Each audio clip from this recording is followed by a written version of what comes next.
to the Collective. I am super excited that y'all are hanging out with me this Saturday morning. You are getting like basic Coach K, bare minimum makeup, Saturday morning vibes. I'm hopping on to share my story with you. I go live candidly on my other platforms. If you don't know who I am, I'm Coach Kayla Simmons.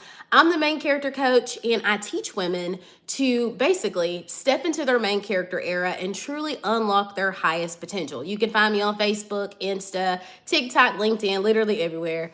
But I've decided that I truly want to build community over on YouTube. And so it's time for me to hop on live and have like a tea time, tell y'all my story. So why should you listen to me? Because I know there is literally a life coach on every single corner. So what sets me apart? So I have a master's degree in social work, 15 years of clinical experience. I've helped thousands of people to unlock their highest potential by creating goals for them and helping them to move swiftly into the community and better their lives, right?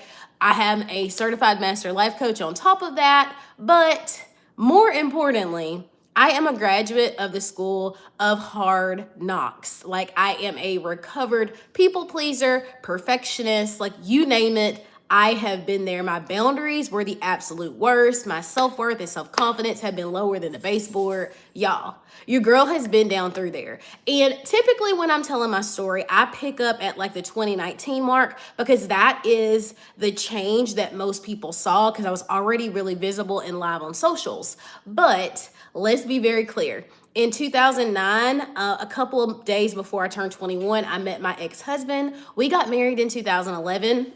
We adopted his nephews from foster care, like 2013. We finalization in 14, and we divorced in 2015. So by 2019, I had already lived a whole life and fresh started and all the things. But like most people, when I went through my divorce, I did not pause and take a moment to really think about like who I was and what I needed and how my behaviors and my thought processes and the way that I viewed myself in the world contributed to the demise of our relationship. So like most people, I did the whole boss up thing, and I played the victim card in being a overnight single mom, right? Because I adopted my kids. It wasn't like I had these babies, whatever. I have no regrets about that. I want to be very clear. So me and my kids move on. I get back in school like most girls do, right? I go back to school, I do all of these things. And I sought after another relationship that was not good for me because I hadn't taken the time to truly heal. I hadn't taken the time to process. So immediately I start looking at myself from all these outside things. So I got the degrees, I got the certifications, I've got my kids, I got a promotion at work. So all of a sudden I'm a program director, I've got a corner office, and life was great, right? I'm thinking like I'm on top of the world. So we're in 2019 right now. So I get engaged at the end of the year, and then maybe December, January, my then fiance started to develop a seizure disorder. And so he totaled like 4 cars within the span of 5 to 6 months, and he would not be medication compliant. Now, when I look back, I had no business trying to parent him, but that's what I had always done. I had always been a fixer. I had always been the girl who puts things together. I had always been the girl to make things right. Cool? So I just went into that same mode that I had already been in, and he pushed me away because of it. And it was very masculine energy. I'm just gonna be real. So basically, we get to a breaking point where I'm like, you know what? You don't want to be on medications. This is not going to work out. While all of this is happening, y'all, I told you I adopted my kids in 2014 from therapeutic foster care. So they are demonstrating all of these behaviors that are like, y'all, so wild. I'm talking like running away, burying keys in the backyard, fighting at school, like all sorts of things. And so at one point, I'm a social worker, so I can't have all of this stuff going on in my house. At one point, I'm talking to my ex-husband. I'm like, yo, can the kids just come and live with you for 6 to 8 months while we get our lives together? Because we have this seizure disorder. I didn't feel comfortable with him transporting my kids because like you shouldn't be driving in the first place. So the boys move in with their dad. Me and my fiance break up. I move into a apartment like the size of a shoebox. I am downsizing from my house, a 3-bedroom house, large like picket fence, all the things, to a shoebox size apartment. And the very day that I move into my apartment, my sister's taking my dog out. The dog gets off the lead and the dog is missing for 3 days. I find out she gets hit by a car. When I tell y'all that my life was in literal shambles, I did not know what to do. I didn't know how to handle it. So I will never forget, like, I was so broke because I had moved and my kids were moved and y'all, it was bad. So I'm like laying in the literal middle of my bathroom floor, drinking box wine, leaning against the wall. And I swear to y'all, it's the first time I've ever heard the voice of God. And he said, Kayla, you asked for this.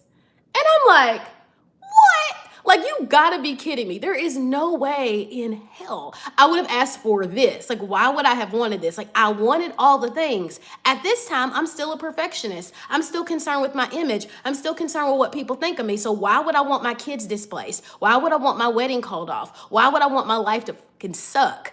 And I remember I started praying, y'all, like, God, if there's anything that I desire that's not in your will for me, can you remove it and let me be at peace with its departure? Y'all, I prayed this so loud. I prayed it so publicly. I was all over my socials with it. And when I said that, I was thinking like corporate dreams. I was thinking all kinds of stuff. I wasn't thinking like this man that I thought I was going to marry. I wasn't thinking like being the model mom for my kids. And that doesn't, me and my children have a really good relationship, but it doesn't look like what most mom relationships look like, right? So I do this, I pray this prayer, and I realize, Kayla, you've got some inner work that you need to do for yourself. Like, and so I went back to basics. I hired my own coach. I went to therapy. I started working through why I was so desperate for validation, why I was so desperate for like someone needing to give me permission to be myself. I started doing the work for myself and I emerged a better person. And I realized that I'm not the only person with this small town concept where it's a merry-go-round where you go to school, you meet the guy, you get married, you have kids, and you live this life. And it doesn't matter if you're miserable as long as you're pretty and everything is going well. Like, I would rather my nieces, I would rather my children live a life where they are truly happy than being concerned with what y'all think. And so now I teach women to do the same thing. I teach women to own their power. I teach women to recognize that you don't need a permission slip.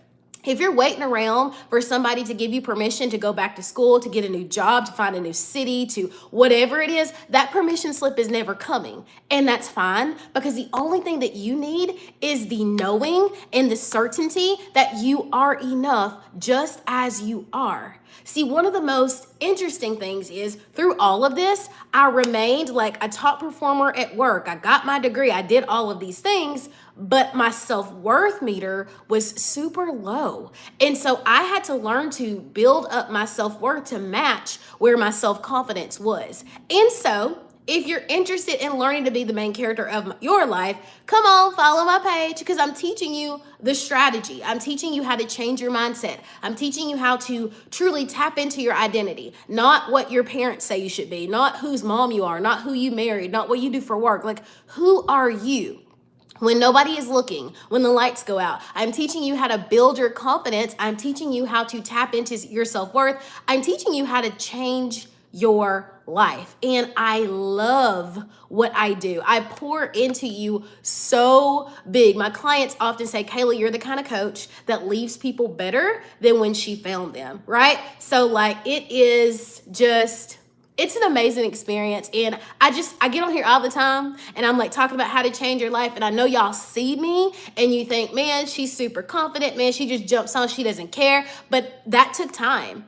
But I can teach you to collapse time and I can help you go through some, Liz, y'all don't gotta go through what I went through. We can do this so much easier. So that's who I am. That is what I do. And I am better for it. Yes, I've had highs and lows. There's always gonna be highs and lows, but I am a better person because of the things that I've been through. And I'm using those things to light the path for others. I love being a trailblazer. So if you're interested in that, if you're interested in learning to really be comfortable taking up space in this world, then let's come and follow your girl, okay? I would love to do this more often. If you guys have questions, drop them down. I will answer questions. You look like you got that the wop. That's funny. Say hi. Hi, everybody that's saying hi. Cool. All right. Well, we will do this more often. If you guys have DM me or drop a question on any of my videos, I will come back and I will answer it in real time, okay? Love y'all. Have a great weekend. Bye.